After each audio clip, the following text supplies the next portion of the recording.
Hey there, what's up? We're in the next part. Please go check out the previous part to gauge your bearings, guys. I'm busy explaining a story over here. I was telling you about my ex-boyfriend, right?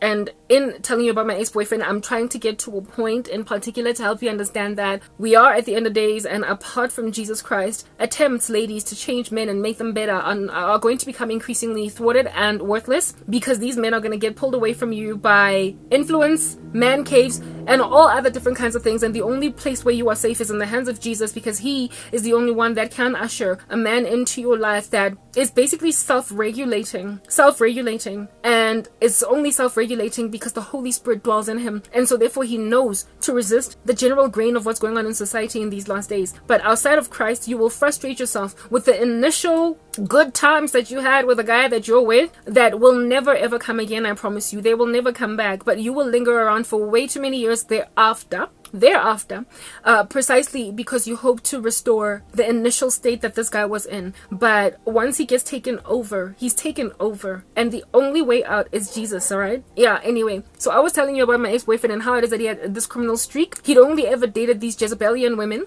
and in order to please them, he was happy to go and bend the laws of society to please them, and he was well on his way to a criminal record. He was going to get busted at some point. And I gave him an ultimatum. I basically nipped in the bud very early on his criminal antics. When he dated me, he realized that he doesn't have to bend over backwards like that anymore, because he met a woman that was not basically the kind to glamorize. Insofar as my man takes me shopping every single weekend, I don't care where he gets the money, at least I got the money. He did not have a woman in his life anymore that loved money. I just wanted literally love. I wanted love, and I finally got it. I'd only ever been dating random dudes with whom we weren't even all that tight, all that close. All we did was like drink it up a storm, smoke, party, but not actually have a relationship. And for the first time, I had something that was meaningful, and I felt blessed to have found it at the tender age of 22, because it meant maybe I might be a bride by 24, you know. So I hung out, I stayed despite my ex, even though he told me on our first date that fine, so he used to do drugs, fine, so he used to be a little bit, you know, do some strange things, but he doesn't anymore, because that was when he was a little bit younger. I believed him until he dropped the ball literally within a month of us dating. And I found out one time when we went out partying and clubbing and whatnot that he had taken drugs the night before because he got erectile dysfunction. And I couldn't explain it away. I thought it was me. I thought it was, yeah, what's going on? Do you have a health issue? And then I realized that apparently, allegedly, him in particular, maybe even with other men, I haven't really actually I did actually study it. I did find out when I Googled it that when men take drugs, they sometimes struggle to, you know, function down there. It messes with their instruments somehow. So I don't even know what is the incentive for a man to become a junkie, because if your manhood can't operate when drugs are in your system, what's the point? Anyway, whatever. Right, so that's how I busted my ex. Like everything else, I thought maybe he was just very happy and excited. His exorbitant hyperactivity the night before, I imagined he was just happy to see everybody, right? Happy to be partying. He loved the music, even though I'd seen him partying without, and not like that, but I thought his hyperactivity was due to the music or something, until he could not do stuff. And I was like, whoa. I then remembered what the girlfriend of some friend of his had told me, that these guys are leaving us in the car to go inside the house because they want to take drugs. It has nothing to do with them guarding the coast. And I remembered what that woman said, and then I asked my boyfriend, I was like, did you take drugs? He looked down with shame. He could not lie to me. I promised him that I'm not going to dump him, following which he then confessed, and then I basically dumped him. When then I dumped him, he started to like well up, cry, and beg me to stay. My heart was pulled. The strings were pulled. I mean, don't nobody want to see a man cry. Plus, when a man cries for you, like, that's love. What am I doing walking away from it? I weighed the pros and the cons of sticking with this dude. The pros were lofty, but again, the cons, the potential repercussions of the cons were too exorbitant for me to just kind of sit this out, because I could be dealing with basically the death of a guy that I was falling violently in love with, and so devastation when I'm just like 22, or him going to prison. And I'm not trying to go your besu guy. I don't want to go visit nobody in prison on some making like Ashanti. Oh, maybe. No, I'm sorry, I'm not doing it. Okay? So I gave this guy a hard knock ultimatum, and I was like, you better stop this thing that you told me on our first date you're not even doing anymore, or we're done. And well, he said, yeah, okay, no, I'm not gonna anymore. I'm sorry, I won't. And I was like, well, I mean, I guess time will tell. Lo and behold, he actually stopped. You know that song, yeah, Percy Sledge? When a man loves a woman, nothing can keep him away. Total true story, facts that. Yeah, but it was a total viable story. When a man loves a woman. Maybe in 1938. In 2023, even when a man loves a woman, the demonic possession, the activity around that is cosmic, metaphysical, random dabblings, sorcery, will cause even a man that loves a woman to forget about his adoration for a woman. The Lord made it such that there is just a hard knock piecing, that like as in P-E-A-C-E, as in creating peace. There's a hard knock tranquilizing force that women have over men. And if they are good girls, they can transform an evil guy into something better. But if they're bad women, they can make him just wickedness, right? It's written in God's word that a good woman is like a crown on a man's head, while a wicked one is like rottenness in his bones. Women have power over men in a way that they might want to deny, but it's totally there. In the Proverbs, Solomon makes it clear that a wicked woman, her feet go down to death. She can lead a man to literally hellfire. She is immoral. She's an adulteress. She eats honey and says, I've done nothing. She denies the truth, but she is the end, the bane of the existence of a man, or that which or she which makes him. Case in point, Samson, decimated by Delilah. Yet another case in point, David, rescued by Abigail. So a woman has got power to subdue a man from committing genocide, just like Abigail did with David. But a woman also has got power to literally make a man lose his mind and give away all of his wits, and end up getting conquered with his eyes gouged out, and him basically being the laughing stock of the Philistines, as in the case of Samson. Do you understand? Again, case in point, Jezebel can make a man a total like putty clay in her hands. In her own image. Do whatever she wants with him. Which is why it is so incredibly important in the male community for them to just undergo lots and lots of training as to how to find a wife and how to identify Jezebel from a mile away. Because once this woman is in a man's life, she will do what it is that a woman of that caliber will inevitably do in a man's life. If she's a good girl, she will transform him into something mighty. If she's a bad girl, she will transform him into something menacing. That is just the power women have. God has given us a mesmerizing force such that, like I said, even kings get subdued under us. We are either a man's Achilles heel or we are a man's Herculean muscle. One of the two, right? And I was able to prosperously be a Herculean muscle to my boyfriend. But quite unfortunately, there was an opposing force in a Jezebelian female that my ex-boyfriend was trying to get with prior to us getting together. And this chick kept on giving him grief on some, I'm not sure. I'm not sure. Happy to make out with him every so often, but then tell him no.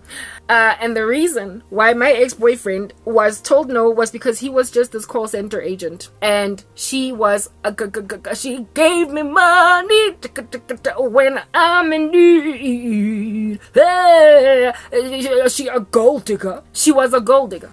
She grew up with him, right? They were more or less in the same neighborhood.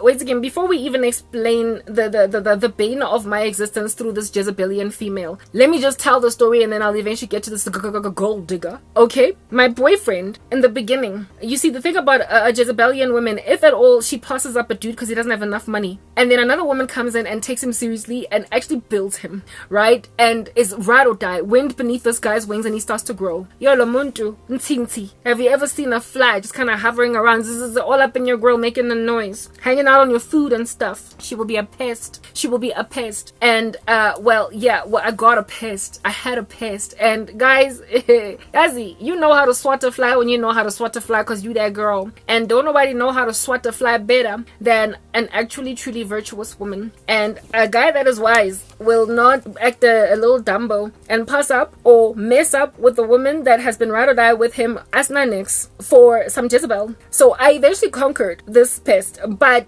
before I conquered this pest, wait again. Not pull out my hair much, what? Yeah, anyway, whatever. Right, so prior to us getting to the conversation about this naughty, ntinti, thing, there was then the issue with men. So you can understand how horrific bad men are in the life of men, and how bad men will celebrate literally putting on a pedestal and walking it through a city that it might be ululated after and worshipped a wicked woman at the expense of good girls. It is so sad. The trajectory, it inevitably ends up in a predictable place, but before then, uksangana in the male community is a real thing. They literally celebrate Jezebel women better than they celebrate godly girls or good women that don't have the character flaws of Jezebelian or Delilic females. Men are like the Titanic sub. Oh, how they love to implode because they love to go under the sea, into underneath the garments of Jezebels. Hebato. Men, when they are youths, that's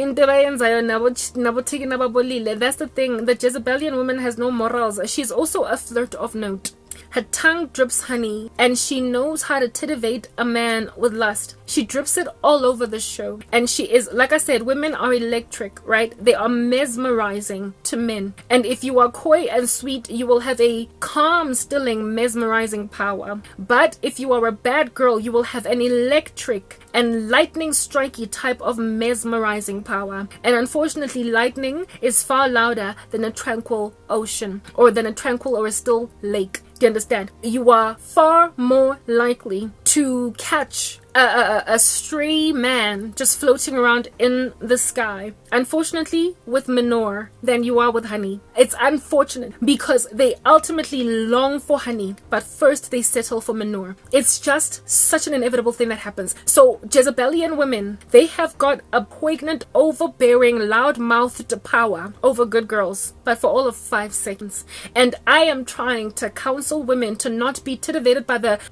instant gratification of getting men to give you everything you want, salivating at your doorstep, because you have basically banked the power of being a Delilah or a Jezebel. These females, they pride themselves in being so incredibly powerful and poignant to trap men, just as the woman written of in Proverbs 7, 8, and I believe 9, who stands at the city gates and says, "Come and eat of my pleasantries," while her feet go down to death. She is far more likely to capture men's affections and make them dizzy than a calm woman that is equally mesmerizing, but in a very lasting, long-suffering way. Men eventually want the calm girl, but they first ransack their opportunities in life with the loud one, with the one that's like an electric guitar, the one that is like drums beating, the one that is like an ocean that is just ravenously like throwing up mire and dirt all day long, instead of a still, quiet lake. They ultimately want a boat that's just being swayed left to right by a calm lake. But before then, they insist on being capsized by an iceberg, because they're the Titanic in the middle of a cold ocean. They insist on going to dangerous, uncharted waters first. Like I said, they're like the Titanic sub. They love to implode, and the waters around them are bad girls. When they say, you know, they're saying good girls come last, or bad or good guys finish last, it ain't a lie. They do. They finish last, but they also finish most prosperously. They conquer in the end. But the thing that they ultimately have to fight off are the pests of men that realize they shouldn't have gone out like that with Jezebels, because now their lives have been ruined, decimated by bad women. The scriptures make it clear that a bad female is like rottenness in the bones of a man. She is a gangrene, a cancer. Do you understand? She spreads far and wide, and by the time these men wake up, they've already got a terminal illness. They are in dire need of an amputation, and if they don't get an amputation, they will perish in the sight of God. Her feet go down to death. That's why Solomon is always counseling young men to stay away from the immoral woman. The best thing a man can ever do for himself is to get born again as a kid, to get saved when he is young, that the Lord might rescue him from Nabot Jezebel. Bani, they are all over. Who is this? There are these 2 young men that I follow online on YouTube. One of them, his name is Mapalo. They're in the US, and then the other one, I don't know what his name is. Blessed in Christ Ministries or whatever, right? They're friends. They are young, like they could be 21, 22 at the latest. and they did a short, right? Umapalo in particular did a short with one of his other boys, talking about DMs, and he's like, you could tell that he was kind of like, feeling himself, but still I understood where he was coming from. I got it. He was like, these Jezebels, having a conversation with his friend. He's like, these girls that be DMing us, they keep on sliding into the DMs, and it's always these Jezebels trying to lick you up a storm, even though you're godly. And when you look at them and their lifestyles, and when you go into their pages, you can see that they're still very much in the world, but they want us. And this guy's like, yeah, it's because they're drawn to goodness. They're drawn to the light. They want the light, but only so they can dim it. And I was like, exactly. What is the difference between Mapalo and my ex-boyfriend? Well, I say Mapalo, I pronounce it with a South African accent, but I don't know how. He probably pronounces it Maypalo. I don't know. Whatever, right? The difference is in the fact that this young man got saved at 19, 20, whereas my ex-boyfriend was still lost at 26. And so, like these DMers, these like random females that slide into the DMs of good guys, because my ex would have qualified as such in the world, though, according to worldly standards. I remember one time my ex and I, we had so many fights. His mother liked me so much that sometimes during our breakup, she would call me on some ish, please don't leave my son. And I was like, I don't know, like I'm exhausted. Because he ultimately started to wear me out, right? This boyfriend of mine. And the mother was like, Mara, let's say the guy, my ex's name was Nonti. I don't know why I chose Nonti. He was like, no, Mara Nonti is Asimotwabanyana. Asimotwabasan. I was telling his mother that Nonti cheated on me. I suspect that he cheated on me. And the mother responded to me by saying, Nonti Asimotwabanyana. Yeah, right. So basically what that means is Nonti is not the kind of man to just be with a whole bunch of women. It's not in him. He's not a player, right? And I was like, but your son did cheat, and I know that he did. I can feel it in my bones. And she was like, he's not into that, right? So basically what I'm trying to explain to you guys, and I'm gonna eventually get to that particular cheating story, right? What I'm trying to explain to you guys is that this dude was like he was not all over the show. He was like with these boys. I made mention in my previous parts that his friends, we'd all go out, and I was the uniform midi, in the sense that I was everywhere all the time with him, whereas his boys would sometimes bring side pieces, and I would meet these side pieces, and I kept the secret. That's how much we betray each other as women. I kept the secret. I never told their middies, but I was constantly being subjugated to the tyranny of meeting side chicks weekend after weekend after weekend after weekend. And I was the only thing that was a constant in there. I was the only one that was always with my ex, and my ex was not cheating. He always took me. I was always the girl that was on his hand, and his boys ended up giving him grief for that. And I'm going to get into that a little bit later, okay? However, the thing that ultimately made Nonti, because that's the name that I gave him, do that to me, cheat, was the peer pressure. It was the capitulation. It was the Jezebelian spirit. It was the fact that his boys, men, were the ones that were celebrating these Jezebels more even than their virtuous middies, more even than their virtuous main chicks. They were happy to basically shatter the hearts of good girls in favor of these bad women, and it caught up with literally all of them. So this guy just joined a bandwagon of gangster nastiness of men and broke the heart of a woman he literally could not afford to lose because of how much she transformed his life. But like I said, I'm gonna get into that. The reason why his mother said to me, Nonti asimotwabanyana, Nonti is not the kind of man to be a player, was because, mother knows son, mother knows best. He was not the cheating type, but he capitulated to like an initiation, like a brutish, man cave-ish type of suggestion coming from a bunch of irresponsible friends that are telling your man that he's not man enough because he's busy being faithful to just one girl at the tiny little age of 26. He lost me because of listening to some bad boys over years. I wrote him out. I suffered him long. And after enough long suffering, what finally broke me loose was conviction by the Holy Spirit that, I'm lost. But I'm going to get into that. However, before then, I want to explain to them females all over the show that in the absence of conversion unto Christ, you are not going to prosper to truly groom a man, build him, as it is your job from God. Indeed, we are helper suitables. We are to still violent waters in men. We are the calming force. We are the balancing act of men. When they are busy being aggressive and hectic and all hard knock, we are the thing that makes them calm down. But at the same time, we can make them worse versions of themselves. So depending on the virtue of the woman or lack thereof, a man can be made or absolutely devastated, shattered. And my ex-boyfriend was a sucker for basically You know, Jezebelian women, the uncomfortable thing about them is that they give men what they temporarily need. Because good girls are so building of men, they're very serving. They're always catering to men's needs, right? In a way that Jezebelian women aren't. But Jezebelian women are needy.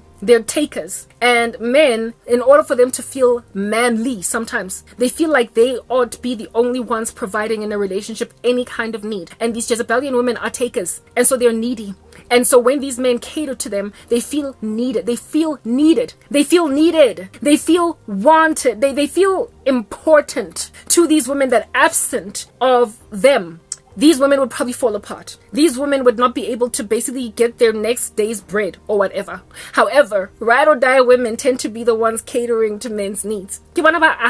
Especially in youth when a guy's yet to establish himself fully. They're the ones that are always providing. Like I said in my relationship, I was the one that was driving. I was the one ultimately, when we started dating, he was making more than me. I grew fast up the corporate ladder. And I started earning more than him. Ultimately, I was the one with the apartment while he was still living at home with his parents. So, and despite it all, I was ride or die. I never ever kicked him out or told him you ain't jack or none of that. If anything, I taught my boyfriend how to drive, for crying out loud. Naso told driver's license, for crying out loud, when we did it. I was the one making the calls to the JMP, to the licensing department, to get him to write Lena's license. Lena's license expired 18 months down the line. He still had not gone for his driver's. I was so mad. I was so angry. And I booked him again.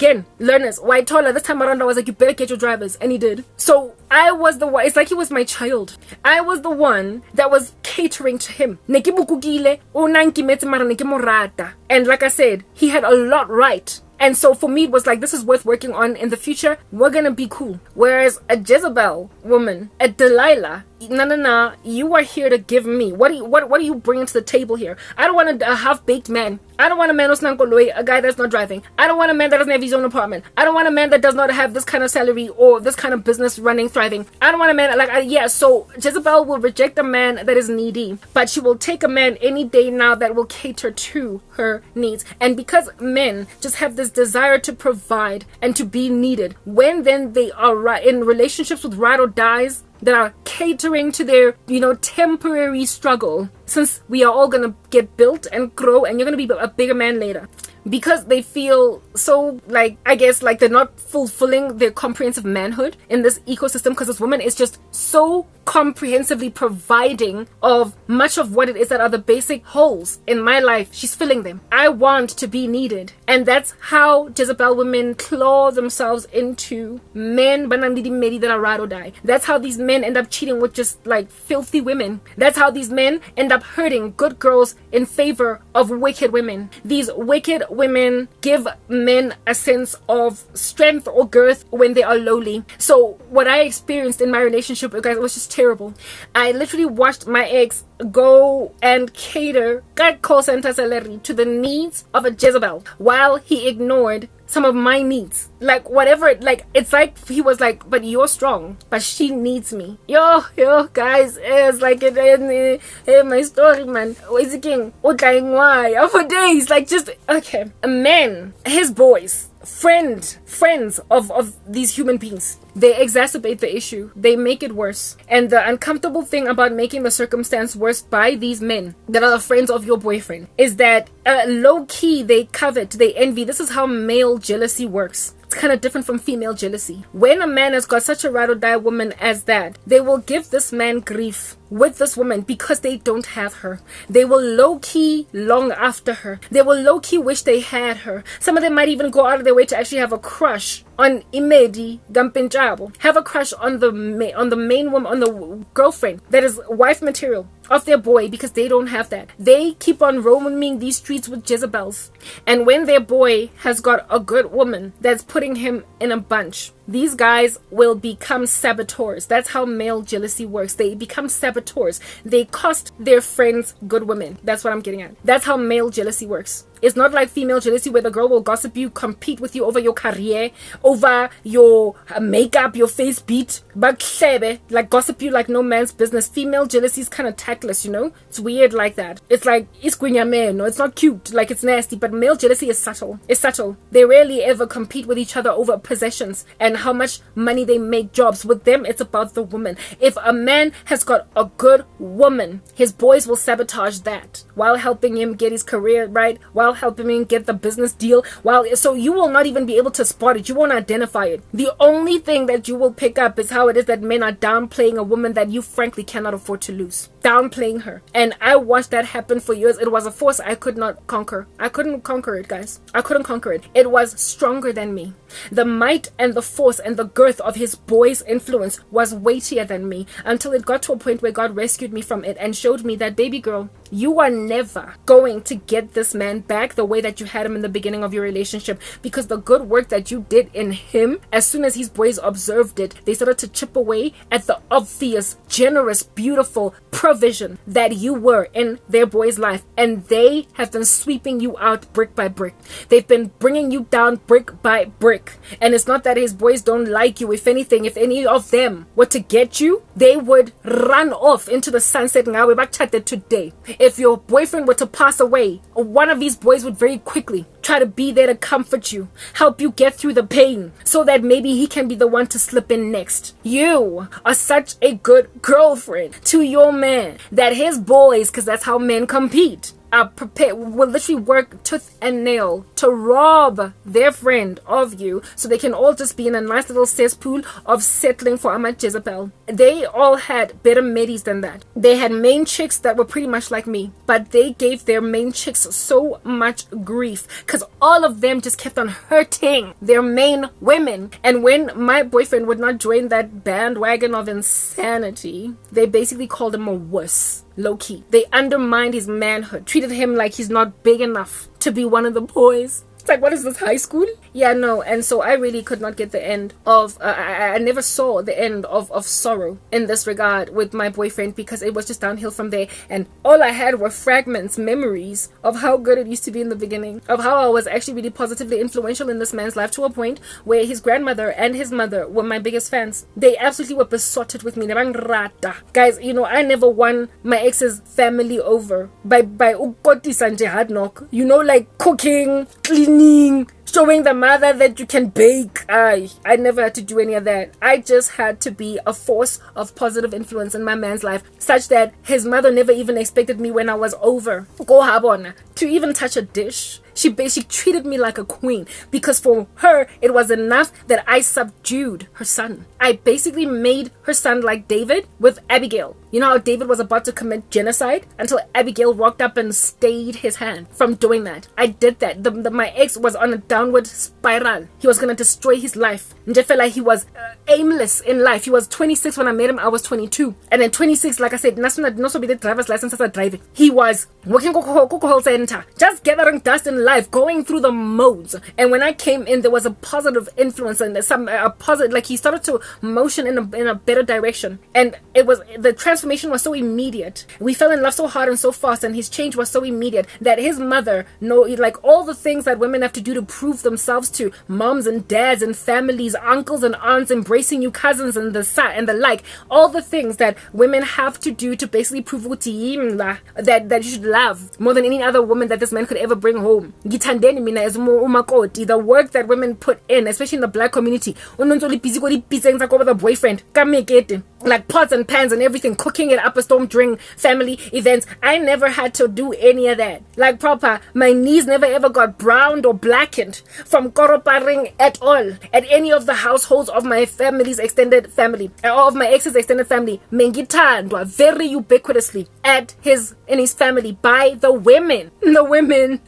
And some of the guys were cool with me, but the men felt like my boyfriend was whipped. They felt like umfazi kwamela subdue, not the other way around. Like, you know, just a very misogynistic climate. Zulu nje, nele mazulu. Zulu vibes, besh, you know, Shaka Zulu rocked up and sort of kind of took, but the influence of the mom over even the dad was such that the dad eventually was like, okay, fine. But I just feel like I was too overbearing on Nonti. I gave him the name Nonti or Nonti, I forgot, right? Nonti. Yeah, the dad felt like I was a bit of a dominatrix over my boyfriend, but the mom was like, ever since she came into our son's life, he comes home on a Friday after work, and we see him all weekend long. We upload. When he's not here, we can actually access him. Masim Fonela, because he's with Ukarabo. He's responsible. Uyafika emsebenzini ngama Mondays. Angaphathanga ibabalas. He was, irresponsible. Akasathatha ama drugs. Uyanona nokunona lo uyamkhumbula ukuthi mekawonde kangakanani. Bek uyagaina. Okay, we see him on the weekends. Sometimes, if he's not with Karabo. And even when we want to contact him, he answers a phone ngama weekends. There would sometimes be days on end that would progress and nobody would know where he's at. Maybe he would get contacted in the office. Haba phone la office number because he went on Monday. But he would just be gone 2 weeks on end. He's like, lo muntu uyalala endlini. He sleeps at home and he's gaining weight. He's healthier. Like there's freshness in his face. So let's say that the dad's name was Stephen. The mom would be like, so Stephen, how in the world are you going to say Ukarabo is not good for Unonti? If our son is so healthy with her, just look at her, just by looking at him. He's gaining a pot belly. You remember how skinny he was when they first met. She's only been in his life for a few months, and look at the positive influence of this woman. The dad eventually was like, I guess, but I just feel as if though she's a little overbearing. Futhi, uyafunda the type it's she's studying. These types to be educated. Sometimes they turn around and they become my ex's boyfriend, my dad. He had guys, I'm gonna ultimately explain how that even worked out with the dad. Okay, the regret that the dad had, because no father wants to see his son get destroyed, and he ended up having to watch that happen and regretted his misogyny. He regretted his misogyny because now I was done. Now I was like, no matter how much he tried to come back, I was like, no. And the dad saw the sorrow of the son now that he was on a downward spiral, and he was like, I wish I hadn't have done that. But I'm gonna get into that point. I need to pee again. We're gonna get into the next part, and we're gonna keep on telling the story next part.